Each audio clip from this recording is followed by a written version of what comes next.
Welcome, guys, to another video brought to you by your literary pharaoh.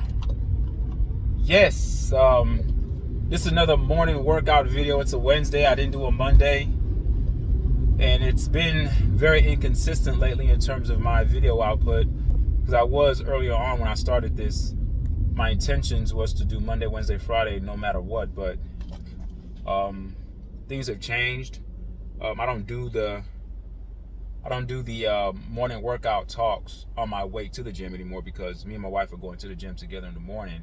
We're waking up at 3. I think I told you guys a story already. We're waking up at 3 in the morning to get our workout done, to get our day started early. This gives us a chance to come home, shower, get the kids ready for school, and we wake up at 3. We're getting at the gym at 4. So we wake up, get ready. By the time we get to the gym, it's like 3:45-ish. By the time we stretch and set up our equipment to get ready, it's about 4 o'clock, and we work out. And when we're done doing that, we come home. So today was, we always start off with a HIIT workout, and to get our blood flowing and get our heart rate pumping a little bit. We do that initially. That's the first thing we do. And prior to that, we stretch, of course, but the first workout is the HIIT workout.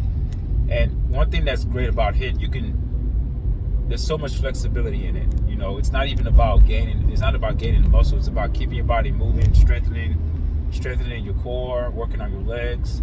It's a full, because you're always constantly moving. So you're getting in cardio, you're getting a little bit of calisthenics in, you're getting some muscle, you're getting some resistance training as well, depending if you're using weights.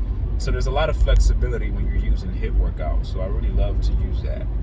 And we started off with that, and then we did chest and triceps, and we ended off with abs. That's what we did today. So I'm on my way to work, and again, I see all these robots on the road, and I'm included.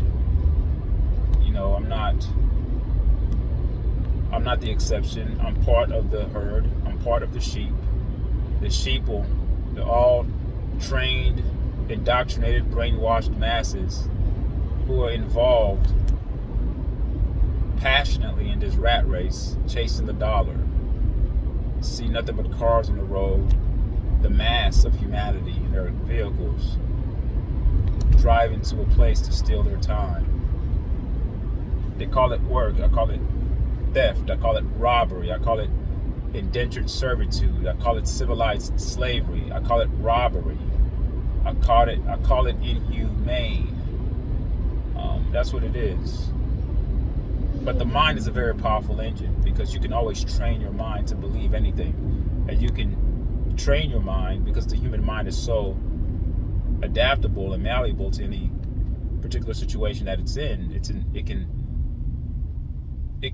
shapeshift and take form to what its referent is. So whatever environment or circumstance that you're in, if you're in it long enough, you can train your brain.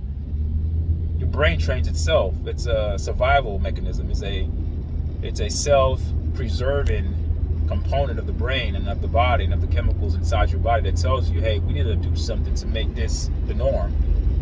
Because if we don't make this the norm, the body and the brain will shut down. So in order for you to keep living, the brain has a way of adapting to your circumstances. And as it adapts to your circumstances, and it's a dual job. And I say dual job means it consists of two. It consists of you having that mindset and you being the direct voice, telling yourself that you have to get through this, and then your body and your cells and the brain does what it does to make sure that it puts you in that position to preserve yourself, to sustain yourself, to survive in whatever setting that you're in. So this current ecosystem that we're in, capitalism, when we're chasing the dollar and we're constantly working, looking for ways to pay bills, that's not life. We think it's life because that's all we know, but it's not. People aren't supposed to do that. There are a handful of people, and I say handful, I'm using that hyperbolically, I'm sure it's more, that sit at the top, that control everything. There are a handful of families that do. They don't work. They just watch the money flow. Their job, and I say that in tongue in cheek, is to just watch the money come in, because they've set up the system. They're in the club of, this is their heaven. They've set up a system where they're the winners and we're the losers. Now we've found a way to create our own sphere or our own cipher underneath the oppressive state that we're in. So in other words, there are people, logistically speaking, just looking at it from a three-dimensional perspective. You're looking at your 3D world and you can see these people clearly not doing anything. They don't go to work. They don't have the same struggles as we do. Money is not even a factor. Money is like air to them. Whatever they want, they can get it. Wherever they want to go, they can go. They're not counting. They don't even look at their bank accounts because their bank accounts don't exist. Money is so voluminous and so infinite to them that they never have to worry or even have a small injection of paranoia of, is my money going to go away someday? They don't worry about that. You have those people. That's a different world. That's a different dimension in this same world that we're in. Then you have the rest of us who are worrying about our bills, who are looking at our bank accounts, who are penny pinching, who are trying to make ends meet, who are living check to check. Okay? These are people that have multiple vacation homes. You know, they don't live in the same world that we live in. But because there's that drastic chasm, all right, there's that big separation between the haves and the have-nots. The have-nots, which is us, we found a way, going back to that brain system, the way the brain works to preserve the human body and preserve your sanity. We have found a way, even in our oppressive state, we have found a way to make it work for ourselves. So it's like the pig who lives in filth. That's what they do. That's what they are. They've brainwashed themselves to believe that this is where they're supposed to live, and that's their habitat. That's where they're supposed to, stay. So that becomes their norm. So like pigs who wallow in the muck and mire of scum, we as pigs do the same. I use that analogy because it's so apropos. It's appropriate. It makes sense. You see, because we haven't tasted the other side of the world before. We haven't tasted how it feels to live carefree. We haven't tasted of how it feels to never work a day of your damn life and to do whatever the hell you want, whenever you want, and however you want. We don't know how it feels to have the law work differently for us, because we understand in this country that those who have the financial resources, who have the financial wealth, the law works differently for them. They can pay people off and people just shut up. It's those who are struggling that they extract the money from. So in essence, the poor gets poorer and the rich, they remain rich and they get richer. We don't know how it is to live on the other side. You see, until you've jumped to that fence and you've seen and witnessed and lived the experience of where the grass is much greener, then you would understand how dire of a state that you're in currently. But because we haven't been exposed to it holistically, to that other side, we tend to see it in entertainment. We hear about it, we read about it. Whether you're reading about famous people or rich people, it's something that's in theory. It's something that's in thought. Because to think something is different to experience it. You can think it, you can hear about it, but to you yourself experience that, you'll never know. You'll never know. I'll be right back. I gotta take this call. Yeah, like I was saying, we don't know how it is to live that life, because we hear about it in theory, we read about it, we see it in movies. We can only imagine how it feels to live like that. But until you've immersed yourself in that type of environment and you've lived it holistically, and it's penetrated your soul and your whole biosphere in a real way, in a real tangible way, where both concrete and abstract merge together, coming together as one, and you holistically feel it in an organic way, you'll never understand how it is to live that way. You can only imagine. And imagination It's not even a tenth of it. All right. Imagination is like a tease.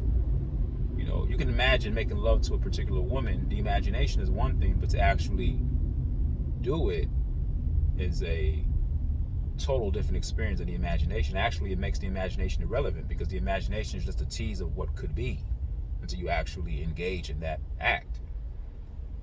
So we don't know. We've made ourselves believe that this is what life is, and it's pretty pathetic and sad while they spray all sorts of chemicals on us in the skies, while they do certain things pharmaceuticals. I have to be very careful with my words, because if you say anything that goes against the local health authorities, LHA, or the CDC, Center of Disease and Control, whatever they call themselves, and the WHOs, all these damn acronyms. If you go against all these established acronyms, there's a problem. It becomes a problem. But that in itself is a problem. When you can't question anything, when you can't question or have a legitimate argument against anything that's established, then you understand that those establishments are means by way to control humanity. And it's not the establishments of these corporations that have the power. It's the writing. It's the blueprint. It's the systemic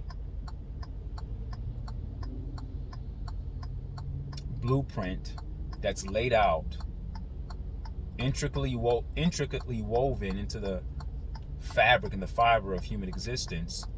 That's the evil. The evil is not the system itself. The evil is the thought and the ideal and the genesis of the system, where it came from, because it works hand in hand with the human proclivity and the human bent. What I mean by that, just like if you have light outside in the dark and you have certain bugs that are attracted to light, people oftentimes call it light bugs. They say, oh, these light bugs are like hovering around the light. Well, that's very analogous and comparable to what I'm talking about here. It's that the system is put in place that keeps us oppressed. It's a system that's attractive to the human bent. It's just like light is a system that attracts certain bugs at night. Bugs hovering around the light because they're attracted to that scene. They go toward the light. The system that's put in place, it's a physical,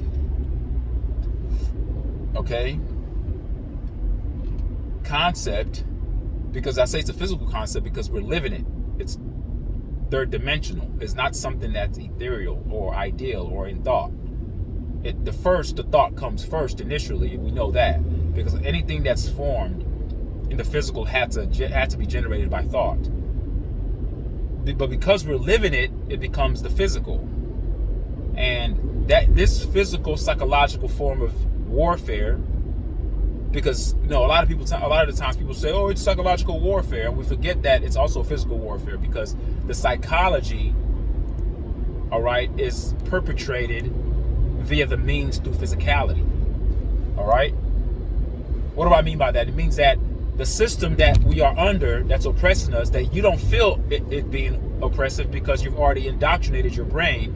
Your brain has already indoctrinated your cells, and your cells has indoctrinated your whole soul to believe that this is what life is about. And so because you're blinded and you're numb to the effect of the oppressive state that you're in, you accept it. That's the psychological component. The physical component is you actually living it, going to work, being taken away from your children or being taken away from the things you love to do, not having the time to be creative and think, not having the time to meditate, not having the time to be innovative. Especially our melanated kings and queens, melanated beings of this planet.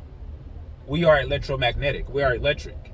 We are constantly being put in atmospheres and environments that tampers with our electromagnetic field.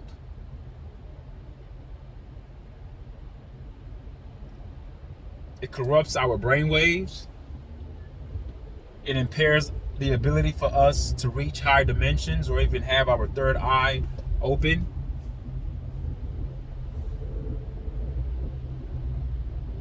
We don't even know how it feels to ascend, to evolve,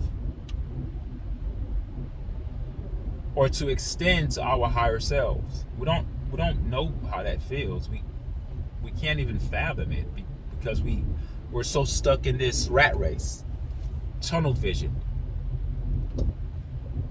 myopic virtue. That's what I call it, myopic virtue. You think you're virtuous, but it's myopic. So how virtuous is it? Where you cannot even see the things on the periphery, and you lack to induce or infuse yourself with the panoramic view needed to see the whole scope, wide frame. If you don't have that perspective, then you're totally losing out on what's more important. The grand scheme of things become irrelevant, and your brain over years and years and years has trained itself to believe that this is what life is about. Life is so much more. So for people like me, you may be asking the question, what do you do? Of course I go to work. I have to. But there are more of us, the slaves, than them, the controllers. If we, the slaves, say, man, to hell with this, nobody go to work, everybody boycott work, all teachers, all construction workers, all nurses, all grocery store employees, all retail employees, all bankers, everybody. If everybody just says, screw the system, okay? We don't want it anymore. But that's never going to happen, though. But let's just stay in the hypothetical here and just assume that it does happen. We have the power to kill the system. We have the power to resurrect a new system by extracting ourselves from the current, systemic oppression that we're under. We have the power to do that. Are we going to do that? Most likely not, because too many of us love the money that we get. Too many of us are comfortable, and too many of us believe that this is what life is about. So, no. There's enough resources on this planet. I've said this before, and I'll continue to say it again. There's enough resources on this planet that no one needs to work. No one needs to be paying for food, not natural food, not food that's grown from the earth. No one needs to pay for that. The earth gives you that. The earth provides you that. No one gives you money to wipe your own ass. No one gives you money to shower, to clean yourself. Farming is easy if you understand how to do it. Anybody can grow their own foods, but what the military-industrial complex has done, they've stolen land and industrialized everything and allowed factories to be the sole provider of foods, killing the farming market and making us beholden to them, where we have to acquiesce to their draconian concepts and laws, reaching out our hands as beggars to receive whatever they give us. So we go to the grocery store and eat their packaged bullshit and get cancer. Where you can grow your own food and understand what's going on with your own food. You can pluck your own fruits and vegetables from the farm. You can cook the way you want to cook. You know what's going on in your food. But we can't do that. Number one, most of us don't know how to farm. Number two, most of us are too damn busy, so it's much easier to stop by McDonald's and Jack in the Box and Popeye's chicken and let them feed you. See, once you've given yourself off to the system, you're already dead. You're just a dead man or a dead woman walking. It's just a matter of time. And yeah, your death will be painful, and you're going to dread it. Why? Because you're going to be in pain, there's going to be a lot of suffering, you're going to wish you were dead, and you're going to get your wish. Because a lot of people have this thing where we're all going to die anyway, but yeah, how are you going to live and how are you going to die? See, some people die gracefully. Some people age gracefully. But most of us, because we're living wrong and we're operating very low vibrationally, when death does come, it's going to reciprocate the type of bullshit life you gave it. If you live life horribly, you ate horribly, you live low vibrationally, you are an alcoholic, you do nothing to uplift your soul, then it's just a matter of time before physical and spirit meet. And when physical and spirit meet, and both physical and spirit are corrupt, then your death is going to have a corrupt end. You say, what do you mean a corrupt end? A painful end, a bitter end. See, it's cute. We're not here. When I'm talking to people about eating healthy and being healthy, they say, well, we all going to die anyway. I'm like, yeah, you're right. We're all going to die. But everyone's death isn't equal. Everyone's death isn't equal, nor is everyone's birth equal. You have kids that are born in pain and in agony, or they're being induced underneath the burden of chemical influence, be it drugs, epigenetics, them experiencing and feeling certain things that they're not supposed to feel that affects them. You have certain babies that are born peacefully because the mother is rubbing the belly, loving the baby before the baby is born. So yes, all births may be done the same, but they're not even operated on the same, because you have some women that are cut open, which is the unnatural way of giving birth. Even laying on your back is unnatural. The natural way of giving birth is squatting, and our ancestors, they squatted. You know, ancient Tiamats, the ancients, even the way Adam and Eve were conceived, it was squatting. There was no laying back. You know? But yeah, everything's backwards.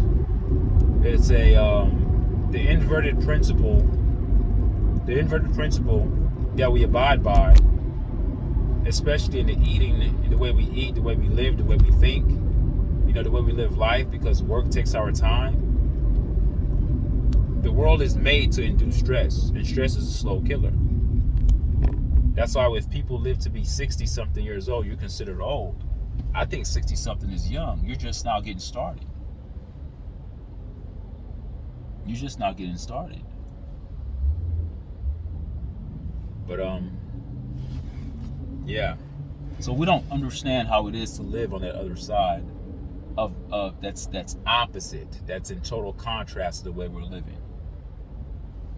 As I'm driving to work, it's thousands of cars on the road. Like we're worker ants, and the queen ant. And I using that as an analogy. The queen ant are the ones that control the system. They just sit back while we go work and they collect. You say, literary pharaoh, what are they collecting? They're collecting money, but they don't care for the money. The money is just a way. The money is a mechanism or a means by which to control people. It's about control to them. I know a lot of people think it's about money. It's not about money. It's about control. It's about control. They already have money. Money's not an issue. They just print it. Even if someone burned their money, and the money's not physical, it's digital. 95 or 97% of currency is digital. Only 3% is physical. So when you go to a bank, you think the bank has all that cash of everyone who goes to that bank? No. They don't even have 5% of it.